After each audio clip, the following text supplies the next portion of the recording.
ವಿಶ್ವಾಸಾರ್ಹತೆಗೆ ಮತ್ತೊಂದು ಹೆಸರೇ ನಿಮ್ಮ ಪಬ್ಲಿಕ್ ಟಿವಿ. ಸಚಿವ ನಾಗೇಂದ್ರ ರಾಜೀನಾಮೆಯ ಸುದ್ದಿಯನ್ನ ಬ್ರೇಕ್ ಮಾಡಿದ್ದು ಮೊದಲು ನಿಮ್ಮ ಪಬ್ಲಿಕ್ ಟಿವಿ. ವಿಶ್ವಾಸಾರ್ಹತೆಗೆ ಪಬ್ಲಿಕ್ ಟಿವಿ ಮತ್ತೆ ಮುನ್ನೆಲೆಗೆ ಬಂದಿರುವಂತಹದ್ದು ಮೊದಲ ಹೆಸರು.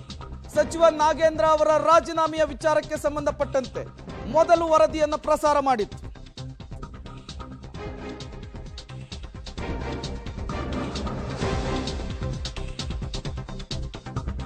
ಇದೇ ವಿಚಾರಕ್ಕೆ ಸಂಬಂಧಪಟ್ಟಂತೆ ಮತ್ತಷ್ಟು ಡೀಟೇಲ್ಸ್ ಅನ್ನು ಕೊಡ್ತಾರೆ ನಮ್ಮ ಪೊಲಿಟಿಕಲ್ ಬ್ಯೂರೋ ಹೆಡ್ ರವೀಶ್. ದೂರವಾಣಿ ಸಂಪರ್ಕದಲ್ಲಿ ಜಾಯಿನ್ ಆಗಿದ್ದಾರೆ. ರವೀಶ್, ಪಬ್ಲಿಕ್ ಟಿವಿಯ ವರದಿ ಸತ್ಯವಾಗಿರುವಂತಹದ್ದು. ಮೊದಲು ಒಂದು ವಾರದ ಹಿಂದೆನೆ ಪಬ್ಲಿಕ್ ಟಿವಿ ವರದಿಯನ್ನ ಪ್ರಸಾರ ಮಾಡಿತ್ತು, ಸಚಿವರ ತಲೆದಂಡ ಆಗುತ್ತೆ ಅಂತ ಹೇಳಿ. ಈಗ ರಾಜೀನಾಮೆಯನ್ನು ಕೊಟ್ಟಿದ್ದಾರೆ. ಈ ಪ್ರಕರಣದಲ್ಲಿ ಆಗ್ತಾ ಇರುವಂತಹ ಬೆಳವಣಿಗೆಗಳ ಬಗ್ಗೆ ಡೀಟೇಲ್ಸ್ ಕೊಡೋದಾದ್ರೆ, ಕಾಂಗ್ರೆಸ್ನ ಮಟ್ಟದಲ್ಲೂ ಕೂಡ ಸಾಕಷ್ಟು ಚರ್ಚೆಗೆ ಗ್ರಾಸವಾಗಿತ್ತು. ಯಾಕೆಂದರೆ ವಾಲ್ಮೀಕಿ ಅಭಿವೃದ್ಧಿ ನಿಗಮದ ಹಣ ವರ್ಗಾವಣೆ ಏನಿದೆ, ಅಕ್ರಮ ಹಣ ವರ್ಗಾವಣೆ ಪ್ರಕರಣ, ಇದು CBIಗೆ ಒಂದು ರೀತಿಯಲ್ಲಿ ಯೂನಿಯನ್ ಬ್ಯಾಂಕ್ ದೂರು ಕೊಟ್ಟ ಬಳಿಕ ಅಷ್ಟೇ ಆ ಒಂದು ಕಾಂಗ್ರೆಸ್ನಲ್ಲಿ ಈ ಒಂದು ಬೆಳವಣಿಗೆಗಳ ಬಗ್ಗೆ ಕೂಡ ದೊಡ್ಡ ಮಟ್ಟದಲ್ಲಿ ಚರ್ಚೆ ಆಗ್ತಾ ಇತ್ತು. ಹಾಗಾಗಿ ಇದು ಎಲ್ಲ ಒಂದು ಕಡೆ ಆ ಇಲಾಖೆಯ ಜವಾಬ್ದಾರಿ ವಹಿಸಿಕೊಂಡಿರ್ತಕ್ಕಂಥ ನಾಗೇಂದ್ರ ಅವರ ತಲೆದಂಡಕ್ಕೆ ಒಂದು ರೀತಿಯಲ್ಲಿ ಬಹುತೇಕ ಕೂಡ ಒಂದು ರೀತಿಯಲ್ಲಿ ಫಿಕ್ಸ್ ಆಗುವಂಥದ್ರ ಬಗ್ಗೆ ಕೂಡ ಚರ್ಚೆ ಆಗ್ತಾ ಇತ್ತು. ಹಾಗಾಗಿ ಕಾಂಗ್ರೆಸ್ನ ನಾಯಕರುಗಳ ಸಭೆಯ ಸಂದರ್ಭದಲ್ಲೂ ಕೂಡ ಈ ಎಲ್ಲ ವಿಚಾರಗಳನ್ನು ಕೂಡ ಮಾತನಾಡಿದರು. ಅಂದರೆ ಆ ಒಂದು ವಾಲ್ಮೀಕಿ ಅಭಿವೃದ್ಧಿ ನಿಗಮದ ಹಣ ವರ್ಗಾವಣೆಗೆ ಯಾರೆಲ್ಲ ಒಂದು ರೀತಿಯಲ್ಲಿ ಶಾಮೀಲಾಗಿದ್ದಾರೆ, ಅಧಿಕಾರಿಗಳ ಮಟ್ಟದಲ್ಲಾಗಿದೆಯಾ ಅಥವಾ ರಾಜಕಾರಣಿಗಳು ಕೂಡ ಸೇರ್ಕೊಂಡಿದ್ದಾರಾ, ಸಚಿವರ ಪಾತ್ರ ಏನು ಅನ್ನೋದ್ರ ಬಗ್ಗೆ ಕೂಡ ಸುದೀರ್ಘವಾಗಿ ಚರ್ಚೆ ಆಗಿತ್ತು. ಹೈಕಮಾಂಡ್ ಮಟ್ಟದಲ್ಲೂ ಕೂಡ ಇದನ್ನ ಮಲ್ಲಿಕಾರ್ಜುನ್ ಖರ್ಗೆ ಅವರು ವಿವರಣೆ ಕೇಳಿದ್ರು, ಸುರ್ಜೇವಾಲಾ ಅವರು ಕೂಡ ವಿವರಣೆ ಕೇಳಿದ್ರು. ವಿಧಾನ ಪರಿಷತ್ ಟಿಕೆಟ್ ಸಂದರ್ಭದಲ್ಲೂ ಕೂಡ ಸಿದ್ದರಾಮಯ್ಯ ಮತ್ತು DK ಶಿವಕುಮಾರ್ ಅವರು ಕೂಡ ಹೋಗಿ ಅಲ್ಲಿ ಒಂದು ರೀತಿಯಲ್ಲಿ ಆ ವಿವರಣೆಯನ್ನು ಕೂಡ ಕೊಟ್ಟಿದ್ರು. ಅದಾದ ಬಳಿಕ ಸಚಿವರು ಸದ್ಯದ ಮಟ್ಟಿಗೆ ರಾಜೀನಾಮೆಯನ್ನು ಕೊಡಬೇಕು ಅನ್ನೋದು ಕೂಡ ಹೈಕಮಾಂಡ್ ಮಟ್ಟದಲ್ಲಿ ಒಲವು ವ್ಯಕ್ತ ಆಗಿತ್ತು. ಅದಾದ ನಂತರ ನಾಗೇಂದ್ರ ಅವರನ್ನ ಕೂರಿಸಿಕೊಂಡು ಸಿದ್ದರಾಮಯ್ಯ ಅವರು ಕೂಡ ಮತ್ತೊಮ್ಮೆ ವಿವರಣೆಯನ್ನು ಕೂಡ ಕೇಳಿದ ಬಳಿಕ ಅಗತ್ಯ ಬಿದ್ದರೆ ರಾಜೀನಾಮೆ ಕೊಡಬೇಕಾಗತ್ತೆ ಅಂತ ಕೂಡ ಸಂದೇಶವನ್ನು ಅವತ್ತೇ ರವಾನೆ ಮಾಡಿದ್ರು. ಹಾಗಾಗಿ ಈಗ ಮತ್ತೆ ಆ ಒಂದು ಸಂದೇಶವನ್ನು ಕೂಡ ರವಾನೆ ಮಾಡಿದ್ರು ಕೂಡ CM ಸಿದ್ದರಾಮಯ್ಯ ಅವರು ಅದನ್ನು ಒಪ್ಕೊಳ್ತಾ ಇರಲಿಲ್ಲ ಮಾರ್ನಿಂಗ್ ಇಂದನೂ ಕೂಡ. ಅಂದ್ರೆ ಇಲ್ಲ, ನಾನು ಕರೆಸಿ ಮಾತನಾಡಿದ್ದೇನೆ, ತನಿಖೆ ಆಗಲಿ, ವರದಿ ಬರಲಿ ಅನ್ನೋ ಮಾತುಗಳನ್ನು ಕೂಡ ಹೇಳ್ತಾ ಇದ್ರು. ಆದರೆ DK ಶಿವಕುಮಾರ್ ಅವರು ಇದನ್ನು ಸ್ಪಷ್ಟಪಡಿಸಿದ್ದಾರೆ. ಯಾಕೆಂದ್ರೆ DK ಶಿವಕುಮಾರ್ ಅವರು ಉಪಮುಖ್ಯಮಂತ್ರಿಗಳು ಕೂಡ, ಜೊತೆಗೆ KPCC ಅಧ್ಯಕ್ಷರು ಕೂಡ, ಅಂದ್ರೆ ಸ್ವಯಂ ಪ್ರೇರಣೆಯಿಂದ ನಾಗೇಂದ್ರ ಅವರು ರಾಜೀನಾಮೆಯನ್ನು ಕೊಡ್ತಾ ಇದ್ದಾರೆ, ಅದಕ್ಕೆ ಮುಂದಾಗಿದ್ದಾರೆ, ಇವತ್ತು ರಾಜೀನಾಮೆಯನ್ನು ಕೊಡ್ತಾರೆ ಅನ್ನೋದನ್ನು ಕೂಡ ಸ್ಪಷ್ಟಪಡಿಸಿದ್ರು. ಹಾಗಾಗಿ ಸ್ವತಃ KPCC ಅಧ್ಯಕ್ಷರೇ ಹೇಳಿದಂತ ಹಿನ್ನೆಲೆಯಲ್ಲಿ ನಾಗೇಂದ್ರ ಅವರು ಕೂಡ ಬೆಳಗ್ಗೆಯಿಂದನೂ ಕೂಡ ಒಂದು ರೀತಿಯಲ್ಲಿ ವೇಟ್ ಮಾಡಿದ್ದಾರೆ.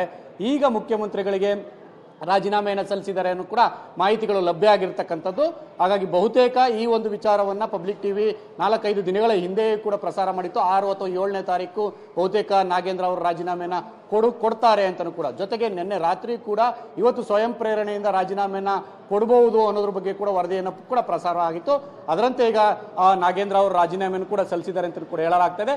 ಅಧಿಕೃತವಾಗಿ ಇದು ಮುಖ್ಯಮಂತ್ರಿಗಳ ಕಚೇರಿಯಿಂದನೇ ಇನ್ನೇನು ಕೆಲವೇ ಕ್ಷಣಗಳು ಹೊರಬರುವಂತಹ ಸಾಧ್ಯತೆ ಜಾಸ್ತಿ ಇದೆ.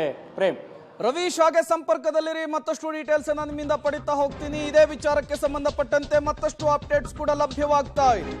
ವಾಲ್ಮೀಕಿ ನಿಗಮದ ಹಗರಣದಲ್ಲಿ ನಾಗೇಂದ್ರ ಅವರ ತಲೆದಂಡವಾಗಿದೆ. ಪಬ್ಲಿಕ್ ಟಿವಿಯ ಮೆಗಾ ಫಾಲೋ ಅಪ್ ವರದಿಯ ಇಂಪ್ಯಾಕ್ಟ್ ಇದೆ.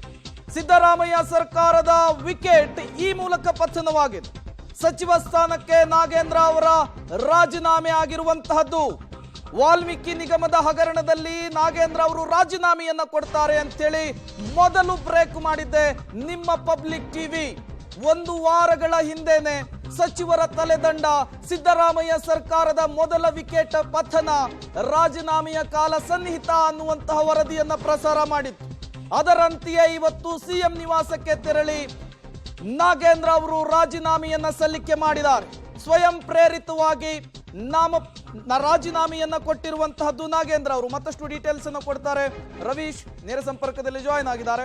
ರವೀಶ್, ಒಂದು ವಾರದ ಮೊದಲೇನೆ ಪಬ್ಲಿಕ್ ಟಿವಿ ವರದಿಯನ್ನ ಬ್ರೇಕ್ ಮಾಡಿತ್ತು. ಯಾವುದೇ ಕಾರಣಕ್ಕೂ ರಾಜೀನಾಮೆ ಪಡೆಯುವ ಪ್ರಮೇಯವೇ ಇಲ್ಲ ಅಂತ ಹೇಳ್ತಿದ್ದಂತಹ ಕಾಂಗ್ರೆಸ್ ಇದ್ದಕ್ಕಿದ್ದ ಹಾಗೆ ರಾಜೀನಾಮೆಯನ್ನ ಪಡೆದಿದೆ. ಕಾಂಗ್ರೆಸ್ ನಾಯಕರುಗಳ ಲೆಕ್ಕಾಚಾರ ಏನಿದೆ ಈ ಬೆಳವಣಿಗೆಗಳ ಹಿಂದೆ ಅಂತ?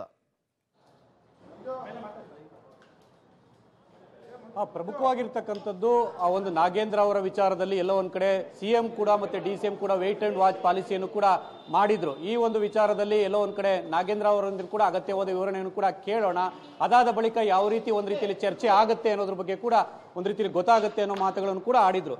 ಆದ್ರೆ ಪ್ರಮುಖವಾಗಿ ಯಾವಾಗ CBIಗೆ ಹೋಯ್ತು ಈ ಒಂದು ತನಿಖೆ ಒಂದು ವಿಚಾರ, ಈ ಸಂದರ್ಭದಲ್ಲಿ ಎಲ್ಲೋ ಒಂದ್ ಕಡೆ ಆ ಒಂದು ನಾಗೇಂದ್ರ ಅವರ ಇದಕ್ಕೂ ಕೂಡ ಜವಾಬ್ದಾರಿ ಆಗ್ತಾರೆ. ಈ ಸಂದರ್ಭದಲ್ಲಿ ಅವರು ಕೂಡ ವಿಚಾರಗಳು ಒಳಪಡಬಹುದು ಅನ್ನೋ ಆತಂಕದಿಂದಲೂ ಕೂಡ ಕಾಂಗ್ರೆಸ್ ಒಂದು ರೀತಿಯಲ್ಲಿ ಸ್ಪಷ್ಟವಾದ ನಿರ್ಧಾರವನ್ನು ಕೂಡ ತೆಗೆದುಕೊಂಡಿರ್ತಕ್ಕಂಥದ್ದು. ಡಿ ಕೆ ಶಿವಕುಮಾರ್ ಅವರು ಕೂಡ ಕೆಪಿಸಿಸಿ ಕಚೇರಿ ಮೇಲಿದ್ದಾರೆ, ಮಾತನಾಡ್ತೀನಿ ಅಂತ ಈಗಾಗಲೇ ಹೇಳಿ ಕಳಿಸಿರ್ತಕ್ಕಂಥದ್ದು. ಹಾಗಾಗಿ ಡಿ ಕೆ ಶಿವಕುಮಾರ್ ಅವರು ಯಾವ ರೀತಿ ಸ್ಪಷ್ಟನೆ ಕೊಡ್ತಾರೆ ಈ ಒಂದು ವಿಚಾರದಲ್ಲಿ ಕಾದ್ ನೋಡ್ಬೇಕಾಗತ್ತೆ. ಯಾಕೆಂದ್ರೆ ಅವರೇ ಸ್ಪಷ್ಟಪಡಿಸಿರ್ತಕ್ಕಂಥದ್ದು ಅಂದ್ರೆ ಇವತ್ತು ನಾಗೇಂದ್ರ ಅವರು ರಿಸೈನ್ ಮಾಡ್ತಾರೆ ಅನ್ನೋ ಮಾಹಿತಿಗಳನ್ನು ಕೂಡ. ಹಾಗಾಗಿ ಈಗಾಗಲೇ ಮೇಲ್ಗಡೆ ಇದ್ದಾರೆ ಡಿ ಕೆ ಶಿವಕುಮಾರ್ ಅವರು. ಈ ಒಂದು ವಿಚಾರವಾಗಿ ಮಾತುಕತೆಯನ್ನು ಕೂಡ ನಡೆಸಿದ್ದೇವೆ ನಾವು, ಇವತ್ತು ರಾಜೀನಾಮೆ ಕೊಡಬಹುದು ಅಂತ ಕೂಡ ಹಿಂಟ್ ಕೊಟ್ಟಿದ್ರು. ಮುಖ್ಯಮಂತ್ರಿಗಳು ಕೊಡಕ್ಕಾಗುತ್ತಾ ಅಂತ ಪ್ರಶ್ನೆ ಮಾಡಿದ್ರು ಕೂಡ ಡಿ ಕೆ ಶಿವಕುಮಾರ್ ಅವರು ಈ ವಿಚಾರವನ್ನು ಮೊದಲೇ ಹೇಳಿದ್ರು. ಹಾಗಾಗಿ ಅದಾದ ಬಳಿಕ ಒಂದು 2 ಗಂಟೆಗಳಲ್ಲಿ ನಾಗೇಂದ್ರ ಅವರು ಸಿದ್ದರಾಮಯ್ಯ ಅವರ ನಿವಾಸಕ್ಕೆ ತೆರಳಿ ಒಂದು ರಿಸೈನ್ ಮಾಡಿರ್ತಕ್ಕಂಥದ್ದು. ಇದ್ರ ಬಗ್ಗೆ ಡಿ ಕೆ ಶಿವಕುಮಾರ್ ಅವರು ಕೂಡ ಸ್ಪಷ್ಟವಾಗಿ ಮಾತನಾಡ್ತಾರೆ.